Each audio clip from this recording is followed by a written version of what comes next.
শুক্রবার বা জুম্মার পরে আমরা পূর্ব হাজীপুর এবং পশ্চিম হাজীপুর একত্রিত হয়ে এই মাদকের অতিষ্ঠতা আমরা আর সহ্য করতে পারতেছি না। মাদক নয় শুধু, এই মাদক সেবিকারা, মাদক বিক্রেতারা, চুরি করে তারা, ইভেন আজকে আমরা এই দুই পঞ্চায়েতের মানুষ একত্রিত হয়েছি। যে মাদক যেমন করা হোক,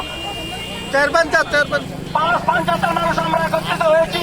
আমরা একত্রিত হয়ে আমরা ঘোষণা দিয়েছি এই রেললাইনের ঢাকায় ছিনতাই, এই জুয়ারি এবং মাদকের ব্যবসায়ীদের যাকে আমরা দেখবো তাকে ধরে আমরা আইনের কাছে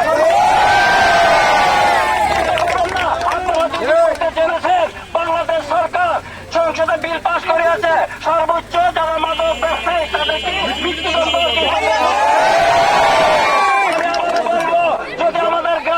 মাদক ব্যবসায়ী থেকে থাকেন, আপনার অভিযোগগুলো থেকে বিরত থাকুন। আর যদি না থাকে আমরা আপনাদেরকে ঘর থেকে ধরে সকলে সাবধান।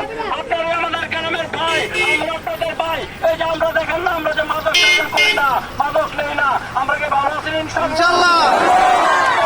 আমরা অনুরোধ করবো বিনীত, যারা মাদক সেবন করেন, যারা মাদক বিক্রি করেন, আপনারা ইতিমধ্যে কিন্তু ছেড়ে দেন। আপনারা যদি কেউ বিক্রি করেন